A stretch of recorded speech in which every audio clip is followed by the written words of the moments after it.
Hello and welcome to Coffee and Catholics, a Catholic women's talk show podcast. I'm Stacy, one of your hosts, and with me I have... Hi, I'm Alicia. I'm Annie. And I'm Lauren.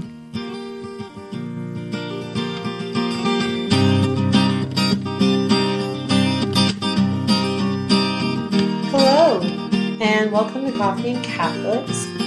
This episode is the second part of a two-part episode where we talked with Sister Maria of the Trinity from Gospel of Life Dwellings. In our last episode, Sister Maria told us a lot about what she does for gold and a little bit of her backstory.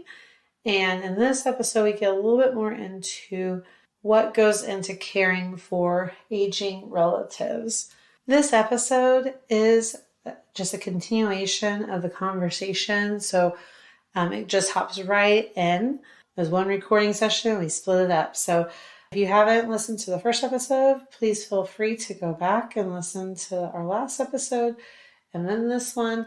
But you don't necessarily have to listen to the last one to get into this one either. So thank you for joining us. Welcome, sister. Thank you. It's good to be with you. What a blessing. So there's no easy recipe for this aging, caregiving. I was about to ask you so. Yeah. So how to? I wish I had a recipe. If I prayed about that specifically, maybe the Lord would give me an acronym, but He seems to do that to you. yeah. But maybe let's start with that it's golden. It's living the golden rule to do unto others as you would have them do unto you. And I don't mean that in just a proverbial sense, but to think about, I know we're in Native American country that, the Indian proverb, don't judge another till you walked a mile in his moccasins. I think the golden rule to do unto others as we'd have them do unto us really is key, because I remember Nanny, the one who, with Parkinson's, who taught me how to shuffle and do a bridge as you shuffle, had said to my mother as she was helping her with her kind of trembling, shaking, stumbling steps with her Parkinson's at a risk to fall. And she used to be an extraordinary knitter. Mm-hmm. And she couldn't knit anymore because of the shaking of her hands. So there was this gradual, dépouillement, that's the French word for stripping away, kind of, Jesus was stripped of his garments, that losing of our abilities and capabilities that can be very humbling and even at times humiliating if you lose control of your bodily functions or of your memory, of your cognition, or of whatever it might be, of your speech in a stroke, or the use of your upper limbs or your lower extremities, whatever it might be, the loss in our lives. Because with children, you get the joy of seeing them gain knowledge and wisdom and function and independence. What we have to be okay with is that we come into this world vulnerable and dependent, and we most often leave this world vulnerable and dependent, and to see that as a grace and not as a failure. That the Lord, these times of our lives, the most sacred times of our lives, of coming into this world and leaving this world for eternal life, and a life with a capital L, the real life we've been made for, we need each other. We're interdependent. Mm-hmm. And there's nothing shameful about that. Like, I saw my brothers do so well for my dad. He had some mild cognitive impairment in his 80s, and in his early 90s, was still technically a very good driver manually or physically. He could still parallel park better than probably the four of us put together. But he was starting to lose his way. And especially if my mom was running late and he was nervous and hurried. And I just saw great respect. Our parents never become our children. Right. Mm-hmm. And I saw the trust in the relationship in treating him as the patriarch, as the man of the family, as the father who always was a good example to my brothers. And I saw them just very gracefully intervene little by little. My oldest brother, who's a banker, really was able to help my father with the bookkeeping and the financing and the things that he had always done so magnificently, but he couldn't anymore. And I saw another brother help him navigate finding the day and the time that it was time to turn in the car keys. And I grew in admiration for my father, who was a very capable, intelligent, funny gentleman. To see the grace that came day by day, step by step, we couldn't have planned this. But your gathering manna idea that it's for today. I saw God's grace accompany each step of the journey. And what it showed me was the beauty of my parents' relationship. So my dad was secure in the love of his wife and of his children. And he was secure in the knowledge of God and of his faith. And he had nourished his retirement years with daily mass and daily rosary and focusing on what was most essential. And it didn't become traumatic. But it was step by step, day by day. Like he had always said, you can sell this house when they take me out feet first. Like, I'm not budging. Mm-hmm. I've paid it off. This is home, you know? That was my grandma. And but you know what? When he saw that it was too much for my mother to keep up, out of love for her, he sold it. And 50 years of our lives there, the five of us all went off and left all our junk. I'd recommend don't do that to your parents. You know, have your kids take their yearbooks and letter jackets and prom dresses with them when they go, because it was a beast to clean out. Not because nobody was hoarding anything. It was just stuff. It was just life. And my mom couldn't part with like the second grade Mother's Day card, you know. So the beauty was she ended up giving them back to each of the kids. Yeah. So like what my brother Mark did for his Pinewood Derby, you know, race car, she gave back to him to show his kids, or, you know, the Valentine that Molly did, she gave back, you know. So, but we couldn't just throw things out, not because each thing had a memory and a meaning. And so my mom didn't care about this stuff. She cared about the people the things represented. Now my dad, and she cared about who bought the family house. My dad wanted the asking price, you know? But what I saw was the freedom. God's grace was sufficient when it came time for that. If we had said, well, Dad, by January 1st, next year, you got to do it. No. Step by step, in love, in humility, and faith, just being there. When the time was right, they had the grace to move. And it did take two years before the house was ready to be sold. Not because it was a junkie. It was just, we weren't just going to set a torch to this stuff. And so if I die tomorrow, would you please go into the convent, and those boxes against the wall are stuff that was sent back to me that I haven't gone through yet. So please just, you can have a bonfire with it because I'm not attached to it. I have no kids to leave it to. So I just haven't had time to go through it. But there's this sense of legacy. And so they had a sense, there was a legacy, not only of faith, but family. And he found a freedom in not worrying about the electric bill in Minnesota in the wintertime.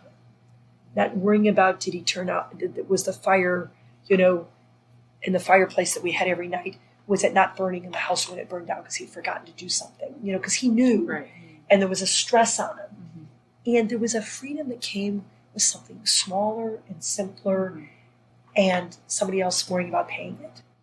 And he was able just then to focus on his wife and his children and his grandchildren, and there was a freedom in that. And his world got smaller and simpler. And this very capable man who had been president of the Chamber of Commerce and the Rotary Club and all of this lived in a day-to-day simplicity and took things in stride and ended up dying this very simple but holy death, and was ready without grand preparation or grand discourses or anything. But he kind of lived as he died, faithful to his commitments, to his faith and to his family. And I share that not to talk about me, but to say we didn't have a recipe for it. Right. But we honored what was important to him when he was able to make his own decisions. So that would be the first thing. Do unto others as you would have him do unto you. But also honor the integrity of the individuality, the unrepeatable aspect of who that person is and what you know is important to them. I think one thing you said is really important. I wanted to circle back to that. Is when you said your parents never become your children. Mm-hmm. And I think that is where you have answered the concern of our target audience so beautifully, because as we watch our grandparents and for some of us, our parents, maybe they're not in that end stage of life, but they're just signs of aging. A time where things are becoming more difficult for them and they're struggling with it. Sure. One of the things we've been trying to navigate, even within our own group, is how to not parent our parents when we see them needing a little bit of outside guidance. Sure. And I think your story about your father and the way that your family gently, and if I were to put a bullet list to it, you honored who they were as your parent and their integrity. You didn't make big decisions. You took it day by day. Yeah. You listened to the Holy Spirit. All of those things is sort of a template for how we need to handle these things with our parents. And we worked together. There was even though for the last 2 months I had a lot of his day-to-day care, and it was a blessing. And it was also tiring and fatiguing. And it was a challenge, but I wouldn't trade it for a minute. Mm-hmm. But there were many years before that my brother and sister that were in town with them, invited them over for the holidays, took them to doctor's appointments, navigated those steps that led up to that. And everybody took turns coming to visit. And I saw the respect when somebody needs help for, things that they used to do for you, helping you to the bathroom, or helping you shower, or helping you get ready for bed and change. So we're doing some of the things that they did for us. But I also know that my father was prayed for and treated with so much dignity by my siblings as well, all through his life, as he did for them. Mm-hmm. I would say to Dad, do you remember when I was stuck? I couldn't get a term paper done. It was midnight and I procrastinated and I didn't have anything to write, and I came and woke you up, and you got out of bed at midnight and came and sat and helped me get started on a term paper. He sat in a yellow beanbag chair in my room in his bathrobe, and he didn't write the paper for me. He just was like, you can do this. Now what's your, come up with a topic. And once he got me going, I'd go, but I said, Dad, thank you for that. So to be able to honor the way, so then it helped him realize we're in this together. Even if he didn't remember that incident, or we'd tell a funny story or one of his old jokes. And sometimes, or put on the big band music, he and Mom danced beautifully together too. So there were memories we could bring back where he felt honored and included. And then we didn't make a big deal of the fact that, I was having to help put him to the toilet or wash him. And the more respect we can show one another already now, the easier that becomes. And then that's also where his faith, I think, was pivotal. He was always a man of faith. And unless we become like children, we can't enter the kingdom. So it doesn't become childish. But there was a childlike simplicity that we were graced to see, that I think he was an example to my brothers. All three of my brothers are excellent husbands and fathers. He modeled that for them, what it is to be a godly man. But I also think he gave them one of the most valuable lessons by the humility and the acceptance of letting them care for him in his need. And hopefully that makes them less afraid that he didn't lose anything of his dignity. Mm-hmm. We don't lose our inherent God-given dignity. People may find it undignified to need to be helped with certain care and bodily functions and all of that. But you know that you don't love your child less when they are needing you. Mm-hmm. Well, a parent isn't loved less or less of an adult, beautiful, dignified parent because they're needing our help later. And so every person will navigate it differently, but that's where when we pray together, maybe when we ask, how are you feeling? What would you hope for? Mm-hmm. I know my dad hoped to stay in that house where he had lived since 1968. But it was really okay. And I think by the end, he had forgotten that he had lived in that house, but he hadn't forgotten who his wife was, who his God is, and who his children were. He might not have been able to call me by name, but he recognized the face. And so I would say by nurturing relationships day to day now, it'll help have the grace. And then don't hesitate to ask. I sometimes could see more clearly for other people's parents and grandparents than I could see for my own. And so I think to have somebody who's got a little bit of distance from the situation, because sometimes when you're in it, it's hard. Well, I think that is one thing that I really loved about what you said about your brothers were kind of stepping. Nobody waited to the last second when everything, like nothing was working and they needed all the help. There's a gradual like, hey, Dad, do you want me to take that over for you today, or would you like some help with this? It was a gradual that walking with, a journey with, like and like you said that they were coming and visiting and there was a real beautiful cooperation. And it doesn't mean we always agreed on everything. Yeah. Like the move to Oklahoma, they said, well, he's going to get worse, because of cognitive impairment. You try not to have change. And I said, true, but we're going to have them both to bury if we leave them, cooped up. It wasn't anybody's fault COVID happened. Right. But this isn't a good situation for either mom or dad. And my whole prayer speeding down here was, please don't let him die on the way. Please don't, I'll be dead. My siblings will kill me. Yeah. But as it turned out, it was a graceful time for everybody. And now my mother's gone back to Minnesota, and my sister and brother are accompanying her during this time after my dad's death beautifully. She has her independence, but yet she's got them and navigating, she'll be 89 this month and navigating some frailties there, but also so much more to live and be around the grandchildren and leave something of her beautiful, special imprint and her fidelity to Dad. I saw the beauty of that sickness and in health till death do us part. I saw that lived out in a way that was eloquent for my married brothers and sisters and for their children. There was a sacrifice of coming here and not being home and doing things, but it was a shared sacrifice. And so I think it's a great time of grace. And as it is navigating any of life's challenges, but my mom had always said, when she had two little toddlers, she had cancer. And my dad was carrying the bedpan for her at the time. And he said, Monsignor Lukey never told me anything about this. Back in the day, they had one marriage prep session, and he said, when I said I do, I didn't know it'd mean this, emptying bedpans. Mm-hmm. We had no training for that. He was a businessman. And yet that's what love does. Mm-hmm. And grace is sufficient. When my mom almost died when she had me, and I was premature, and he had two little kids and had to go to work. And, there were challenges in their lives. They had lost their first child stillborn. And that whole living through the joyful, sorrowful, glorious, and luminous mysteries of their lives together prepared them for that stage of the journey, both the grace and the challenge. And it was a very fruitful time and a very beautiful time and yet a very challenging time.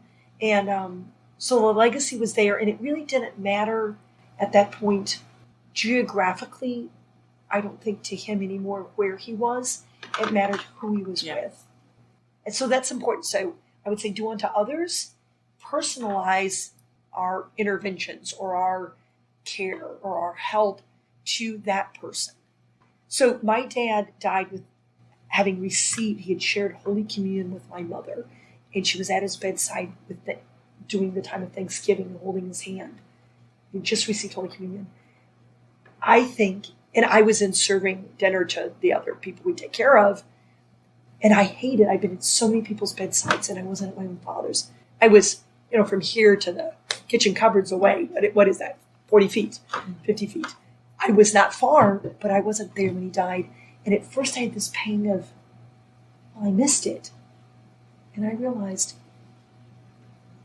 my father was so devoted in marriage to my mother that I think that intimacy of Holy Communion, that intimacy they'd shared in their married life, was exactly the perfect passing from this life to the next. We'd been there with them, and we'd prayed with them, and we'd, and it was a Saturday evening, and I was serving dinner around the table to everybody.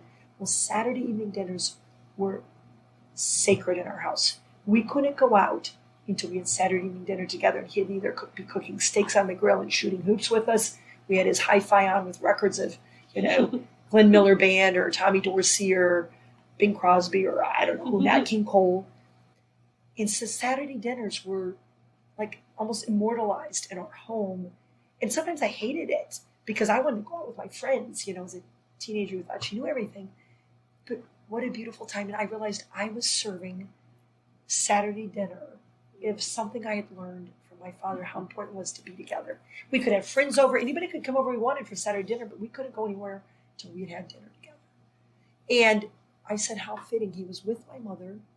Now, my mother, I think my father said, I married your mother, I married the world. I think my mother, the more, the better around her bedside. The kids, the grandkids, the neighbors, the one from down the street, the person she doesn't even know, the guys dropping off the medicines. They're all welcome. I think if I could think how God would want to orchestrate it for my mother, everybody would be there. Like no standing room only, singing, because none of us can sing. And so we have somebody in there that can sing, And so, but that's the beauty. Is just as you've brought children into this world, the process is the same, but every childbirth is different, right? Mm-hmm. It's a unique child, and even if it's the same mother and the same father, how different they are. Look at your kids: a brunette, a redhead, a blonde, and a darkie. And yet, and that's the beauty, the uniqueness of each child, the uniqueness of each childbirth into eternal life. Mm-hmm. And there are true labor pains. I was going to say, my experience with my dad was just. There were some similarities with that, but like very vastly different in a lot of ways, though, because he, and I think a big part of it is because his illness was so young, and that he, so quickly, progressed very quickly. With his dementia, they thought it was, he was misdiagnosed with different things, but he started really going downhill when he was only like 49. Oh yeah, so it was an early onset. And then we had it was kind of a little slow, but he passed away at 53, and I took care of him for the last 2 years. That's when you got back from Colorado. Yeah. And that's even harder when they're younger. Away. Well, and it was hard because he, for him, would not let go of that control. Sure. You talked about how your dad, there was those slow things. Well, it was fast, and it was a big struggle with that control aspect. And control was kind of something he dealt with for years before that. But I remember he was living in a long-term hotel, and they essentially kicked him out. Like they tried, because he was falling, and needed more care, and they couldn't get into his, they had to kind of lock because they knew. That's a liability. Yeah, there's a liability. But at one point, I think before that, I had, because I was living out of state. The rest of my family wasn't able to really be involved. We had one friend who was really able to help, and she was. I think she's the one who, we were trying to get a hold of him or something, and she went over there and had them, open the door and found him, and help find him. But I had Adult Protective Services come and check on him, and they told me, he isn't, they said he had capacity still. He had capacity, and so it's a fine there was nothing, he might be making poor choices, but we can't do anything about it because they couldn't intervene if they judge it. Yeah, so I think there's definitely this very difficult aspect of caring for whether it's your aged parents or another relative or a family or friend or somebody when they're when you see them making not the choices that are healthy for themselves or others. And that was with him with driving. I had to eventually just take his car with me to Colorado. Yeah. Thankfully, he didn't. Say I stole it or something. Right, but no, there's a real discernment, and there's no, like I said, there's no perfect recipe that works every time. So it's kind of like if you're cooking, you use what you have. Mm-hmm. And I also think it's very important to not go it alone. Right. I want to touch on that, the not go it alone, though, because I think that there's a lot of times that caretakers feel very alone. I have a friend who, her grandma was living with her parents, with my friend's parents. And her mom would not feel like she could do anything. And she didn't want to ask anybody to help, but she was constantly taking care of her. All we couldn't do, didn't feel like she could go out, was constantly taking care of her. And she ended up moving her, and she was kind of doing fairly poorly at times. She ended up moving her into an assisted living or nursing care because she wasn't able to do that anymore. And her grandmother now is thriving. My friend, she was I was going to say, she was it's not always a failure. Saved her life because now she's oh, well, I don't want to ask somebody to help me go to the bathroom. I'll just walk there. No, instead of, because when she was living at home or living with her daughter, she was asking her to do all these things. She would, bring her food. And there's a social component that's very important. And so, and that's why it has to be adapted. And, it would be hard to foresee every scenario, but if any of your podcast listeners have a specific situation, it doesn't mean I'll have an answer. And I don't consider myself an expert, but there's been quite a bit of experience. And I think that's more experienced mothers can pass on ideas and things that they've struggled with or learned from to new mothers. Well, I think it's the same thing in this time of life with terminal illness or aging. I think sometimes what I could be able to do, even if we can't specifically help the person in the situation, we could connect to resources, referrals, or other persons that have that expertise or have that experience, or there might be a simple solution that, and that's why prayer, a collaborative, cooperative approach, and creativity and just necessity kind of ends up blossoming into some situations we wouldn't have thought of. Well, and I really loved your comparison of end of life, being born into eternal life with God, comparing it to childbirth and that beginning of motherhood, and how each birth is different, each death is different, or in each situation of aging is different. As mothers, sometimes when we feel isolated.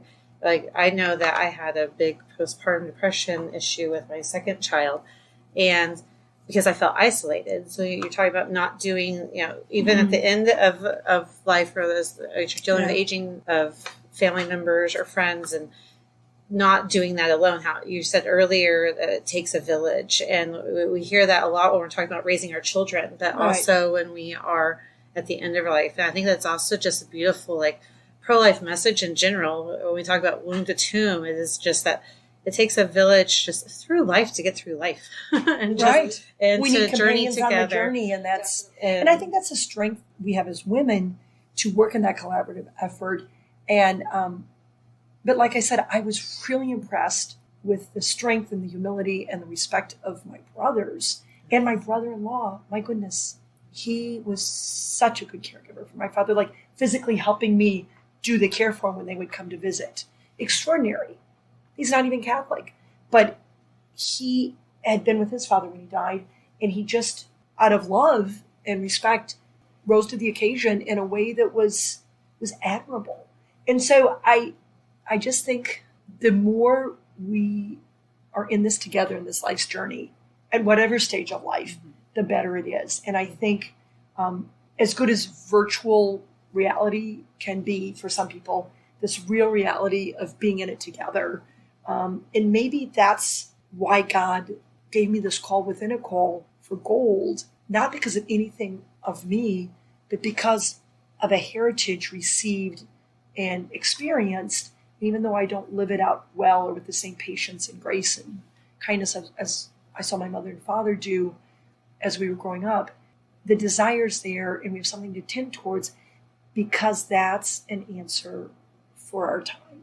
Because I don't think the model of care of the elderly being a big business, or even hospice care being a big business, it's now a money-making thing. Mm-hmm. And I don't regret people making their money, but I regret that sort of being robbed or usurped of what really should be a faith-filled family function in terms of a grace and a give and a take. And I'm not throwing stones at anybody, but I just think we need to, just as we need to reclaim the education of our children for the values that we want, not what society is saying through the media or through the status quo, we need to reclaim this time of life.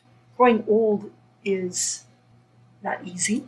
And that's what I don't remember if I ever said it, but my mom was taking care of her mother-in-law and my grandmother. And my grandmother said to my mother, if I'd known how hard it was to grow old, I would have treated Gigi differently.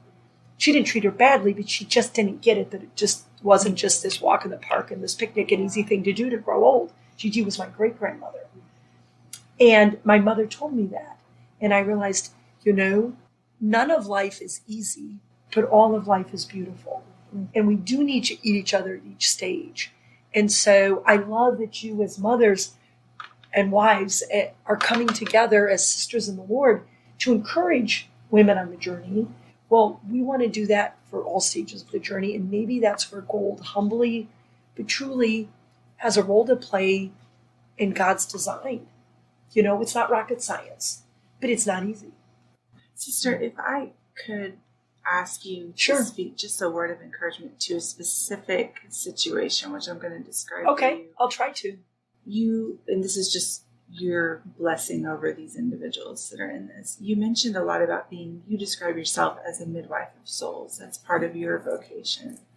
And that reminds me of a poem that's sometimes attributed to St. John of the Cross, where he says each one of us is the midwife of God to other souls, where we deliver and bear him to the world. And so this subset of our listeners that I'm thinking of and empathizing with right now are our listeners whose parents are indeed aging and they do not have faith or any sort of, and could possibly be hostile to their children's faith as they care for them. And I know that is a reality for a lot of us. And just as the parents suffer when they see their children not sharing the faith that they shared with them. I mean, I've seen so many elderly people suffering from praying for their children to come back to the church or back to their faith. As you said that, the Beatitudes came to mind. Blessed are you when people insult and hate you and persecute you on account of me. Now, I wouldn't wish that on anybody to find hostility in the face of accompanying a non-believing parent. Or even just apathy, like a general apathy of their parent as they approach these end stages to the eternal realities that are approaching them. The one thing I can say, the one thing I can say is, I guess I've been doing this 32 years of vows, so I've been doing this for 34 years, and then a little bit of experience at a time. So, it's been quite a while. I do not think I recall any time I could say I saw somebody die atheist. Okay. It doesn't mean you get this, dying declaration. Right. But what I am more convinced of than probably anything else in the world is that because God, who's created us and knows us personally, I am just very convinced. I can't prove it, but all I can say is I'm convinced that God calls us home when we're most ready to receive his love. And that sounds probably really hard for people that have had a tragic loss, an early loss, a violent loss. Those things happen. But I'm in awe of God's personal touch. And sometimes it's been like loud and clear, and other times it's been very faint and would maybe seem weak, but it's nonetheless there. And I would only tell those listeners of yours that are struggling to keep praying and to keep loving. And the people of Gold that we've cared for, I'm very careful because since I wear a habit, I already say what I believe in, and I'm grateful for that. It's a reminder to me, and it's also a sign of there's something more than this life that I've banked on. There is a God, and I've given my life to him. And it's no thanks to me, it's all thanks to his call, but that's what this uniform represents. So I'm very careful to not push or do any proselytism. I don't think I said that right. I have a few extra syllables in it. That is a hard word. I'm very careful not to proselytize or to push or to have anything that could seem I'm caring for you because I expect something from you to become Catholic or to tell me something you think I want to hear. Right. We just try to do it, no strings attached. Now, but inevitably, there will be a question. And sometimes it isn't shared if there is family with the family. Right. But it's safer to do it with someone who's an outsider or an objective party. Sometimes it's easy. For me, it's easier to bare my soul in spiritual direction or confession to someone that I don't deal with every day, And they'll inevitably ask, Sister, do you really think there's something after this? Yeah. Or do you believe God could forgive me this that I did? Nobody else knows about it. Or there's been so many times and ways, and then the person goes, not when and how we would have thought, but in a time that I have this. So it doesn't mean that I take it for granted or I've become accustomed to people's dying. But I'm so convinced of God's personal call and care for that beloved son or daughter that he knows that maybe doesn't even know they're a beloved son or daughter. And that's okay. That's the mystery that is God's and between that soul and their creator. And so I don't want this to sound blasé or like I don't take for granted either that the enemy of our souls is after us till the end. The word agony, when you're at your last agony, it means battle or fight. So I would say to your friends that do have faith and are concerned about a parent or a loved one or a friend or a neighbor, pray like it all depends on you and trust like it all depends on God. Because, I've seen some very holy people have difficult times. Like I remember as a young sister, I thought I was praying by this priest who was just known to be this holy priest. It was in France. And it doesn't matter if I name a name, but anyway. I'm not even sure I remember his name, but I remember I see the bed, I see the priest, and this older sister. There was like just this noise and thrashing, and there was just this disquiet. And all of a sudden she got the holy water and started dousing the bed and praying. And I thought, my God, have mercy, he's going to die by drowning. Because and then there was a call that came over later. But there was, I think this good and holy priest, I think the enemy of his soul wanted to try and get him at the last minute because he hadn't been able to get him the rest of the time. So I'm not taking lightly like just, we coast into heaven. We can't be presumptuous. No. But we also, I wanted to preface, because I started to say, I don't worry about them. And I don't mean that in a presumptuous way. I'm not presumptuous of God's grace. But I think everybody does the best they can. And we do the best we can. I don't think we've ever had a perfect accompaniment or perfect caregiving. But we do the best we can. And God's grace is sufficient. And so I would tell whoever it is that's concerned or struggling or even getting the brunt of a less than gracious person they're trying to help and care for. I've been spit on. I've been thrown out of a room. I've been called all kinds of names. Blessed are you. Right. But when we come back, by God's grace, and still feed them or change them or wash their sweaty brow. Or forgive them when they say horrible things. Right. Then blessed are we because we start to become a little bit more like our Heavenly Father who has his rain on the good and the bad and who shines his sun on us. Like you don't stop loving your child when they're being an absolute embarrassment, the back of church or here in the house or, I know one time my sister-in-law called me and she said, this godson of yours, I think I'm going to leave him in Walmart. He was 2 and I could hear a screaming in the background. And, but now when I see this nice young man who's got a responsible job and is as polite as he can be, and you're like, is that 2-year-old that you wanted to not take home? We're cutting 4 molars at our house right now. There you go. And it's hard. And so I just wanted that you'll have the grace, but it's okay to say it's hard. Mm-hmm. And that's why now elder abuse, neglect, mistreatment happens most often within a family setting. So as good as it is to say, take care of them, when we can't do it, it's please call for help. I think that's important that you said that and that you because you can be at your wit's end, as could be a parent. You hear people inadvertently a screaming child at night that doesn't know what to do and shakes the child. Right. They didn't want to do that. Right. But somehow they got to a breaking point. Right. So we don't want to have each other get to breaking points. And I think it's good that and that's why Sister Marie's going on retreat this month. I was supposed to do it 4 years ago and it didn't happen.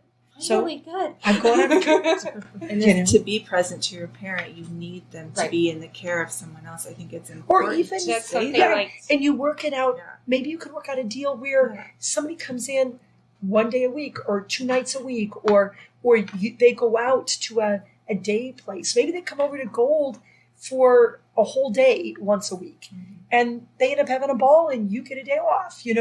Or it's like the importance of a date night when you're exactly. No, that's exactly it. When you've had too much time with the kids, I mean, I have a friend who said, Maria, and she was our valedictorian's doctor. And she said, I can't put a full sentence together anymore, And I said, well, and she was the one I thought would make the perfect nun. She was open to it. And when I started feeling this call, I'm like, Lord, would you call Teresa? She's in Haiti with the Missionaries of Charity, in case you don't know, open to religious life. I don't have anything to do with this. I'm trying to decide, am I going to marry Mark or Jim? Call Teresa. And so here she is, and she was trying to homeschool. And, and many times I thought Teresa would have been such a better nun. And I think maybe was more geared to do what she's doing. Yeah. But then you know what? Then we don't rely on our capabilities. That's right. I think I was less cut out to do what I'm doing. Right. And she was maybe less cut out to do what she was doing. But by God's grace, she's a faithful wife and mother. And her second son just got engaged yesterday. And here I am plugging along, feeling like 1 step forward, 10 steps back on this road to holiness. But we don't go it alone. And that's why he sent the disciples out to. As much as we need time alone, we need each other. And when if one of your podcast listeners, whoever it may be, is struggling in a situation, whether it be in caregiving for a child, in parenting, call on these wise women who maybe have been there and can have an idea. Well, if it's also on the other end, caring for an aging parent or a terminally ill spouse or a aunt or uncle or neighbor that's you're banging your head against the wall about, well, you can call me. My number is 405-778-1107. Doesn't mean I'll have an answer, no, but it does mean I'll pray with you and for you and help you find an answer. And it's sometimes in talking about it together that a light will shine. And sometimes we find our own answer as we're trying to explain the problem. We're like, definitely. That's my therapy. I never thought of that. Yeah. And I just want to say, don't let the heartache and the hard eclipse the beautiful. There's something about them that are the golden years. And let us not deprive ourselves and the next generations of the gift of even in their vulnerability. Yeah. I saw my nieces and nephews, so their grandchildren, even in his diminishment, as the world would say, loving and honoring their papa. And a gift it was for that not to be hidden from them, for them to see him, to be around his coffin after he died, to send him off with the gift and the grace of the funeral mass and the rites and the rituals of the church that are so rich. I have to admit, with all due respect to all my Protestant friends, my Jewish sister-in-law, my Methodist brother-in-law, all of them, I have never been so happy and grateful and blessed to be a Catholic is when I participate in a Catholic funeral. And I don't mean that in a stuck-up way. No, I mean it beautiful. In a way that it carries you on. And I think the tradition of the church for accompanying death and dying and grieving is so wise and wonderful. Doesn't make the grievings easy, no, but it makes it possible. And the church is a beautiful mother in that. So I think we're very, very blessed. And to even have the prayers of the dying. And so for those that have somebody that doesn't have faith, I still ask you take each one as where they are, but I sometimes ask, I just want to let you know I'm praying for you. Mm-hmm. And then depending on how they receive that, would you like us to pray together? Mm-hmm. And I never force anything, but you don't get turned down. When you show them love, they're going to see God. Yeah. That's our habit. That's the lay habit in caring for us. The habit that we wear is that love that we show. It's Colossians, put on, clothe yourselves then in heartfelt compassion and humility and mercy and all those things that I need more of. And all I could think of when you're talking about how life is hard, but there's the beautiful is that, we kind of had the beauty of the resurrection without the crucifixion. And you nail it. And I'd actually, anybody that's in the Oklahoma City area, we intentionally, for that reason, because it's so key to this ministry, is honoring the whole of the Paschal mystery. So tonight at 9:00 on Thursday nights, we start all-night adoration in our Good Shepherd Chapel, and it goes through the 3:00 hour where we close with Divine Mercy. And we can take prayer intentions at those times. You can stop in. The chapel's open, and you can stop at any time anyway. But we have a specific time to pray with Christ in Gethsemane, because if the Son of God had a time of knowing he was coming to his death, but even he was like, oh, Father, if this cup could pass, not my will but yours be done. We all have our Gethsemane moments, and we all are going to be with people that in their own way are sweating blood in their Gethsemane moments. And we may not be up to the task like, Peter, James, and John that fell asleep, but we're called to be present.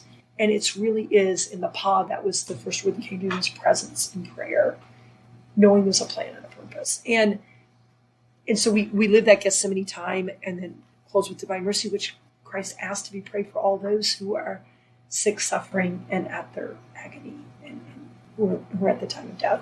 So that's a place to maybe come away and pray for a while.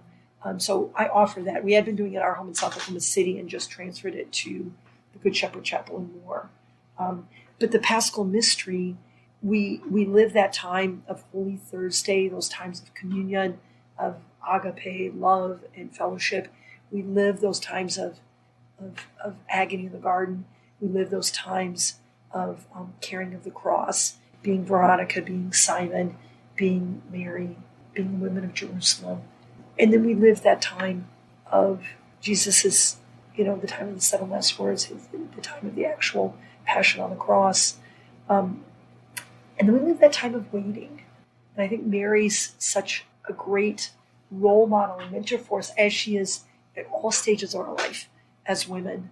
And not even to be, she's a good one there for the guys too, but as mother and mentor and model, whether we're a spouse and biological mother, or we're living a consecrated life and a spiritual mother.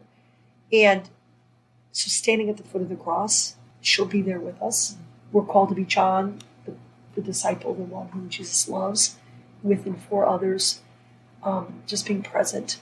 And then after the burial, to be waiting in hope and to believe in those first rays of the resurrection and to look for those signs to share in hope what the fullness of life will be for all of us. So we get a little glimpse of that here. We really do. And each person, it's different. It really is so unique. And yet we can learn from each one and learn from one another. Thank you so much.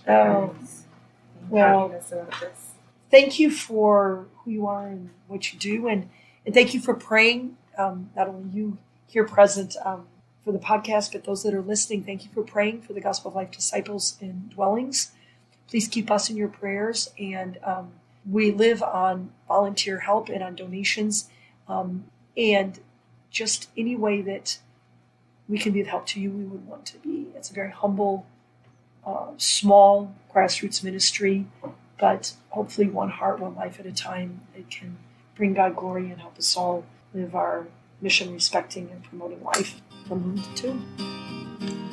Thank you. Thank you. And as always, thank you for joining us. Thanks. Thank you. Join us again in 2 weeks. Until then, may God bless you and may Mary accompany you.